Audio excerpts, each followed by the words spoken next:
So for people that have no idea what happened, can you just give me a little history of it and then where we're at now? Okay.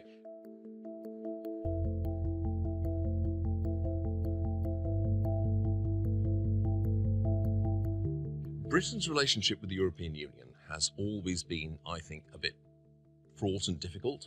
It's been like one of those unhappy marriages, if you will, where outsiders wonder, why are those two people together? The reason being that British politicians and the British public, ever since we first joined the European Economic Communities, it then was in 1973, have always seen it as being basically about economics. It's all about getting economic advantage. On the continent, however, they've been equally clear, right since the Messina Conference in 1954, that this is all about building a political union. So they see it as part of a kind of grand political project. And the British politicians always say, they don't really mean it, these continentals, this is just rhetoric, which of course is actually quite offensive. And not surprisingly, the continentals get a bit irritated by this attitude. So essentially there's a growing mismatch between what the British public think the EU should be and the actual nature of that project. And that's got significantly worse since the Maastricht Treaty. So it caused all kinds of internal political ructions. And David Cameron, in what I have to say was a grotesque act of misjudgment from his own perspective, called a referendum to try and sort out his internal politics. Mm-hmm. Now, in that referendum, everyone thought, the expectation was that the status quo would win. I must say, I expected that. So that's basically why he called it. Because yes, he was in power. He figured, I'll call it, they'll agree with me. And that'll sort out my party problem, yes. That's that. Yeah, wow, he thought, okay. Because generally speaking, referenda normally go for the status quo. Right.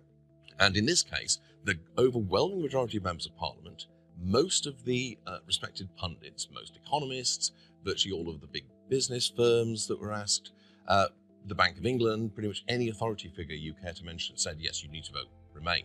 So what took place was a popular insurgency, and in which the ordinary British public thought, well, no, we don't agree with this.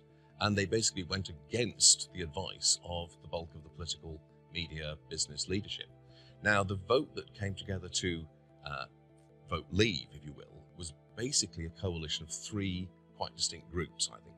On the one hand, you had what you might call Brexitshire, older conservative voters, typically middle class, slightly older, living in the countryside, living in the affluent suburbs. Yeah. And that was one block. So that's a little bit of the people that you described voting for Trump. A little bit, but slightly more moderate. The second group, however, are like the people who voted for Trump. This is older, white, working class voters in the traditional Labour heartlands of the northeast of England, the Midlands, Yorkshire. The vote in some constituencies there, like Sunderland, which is our equivalent of, say, Scranton Wilkes-Barre, that was 69% vote for leave, an absolute landslide.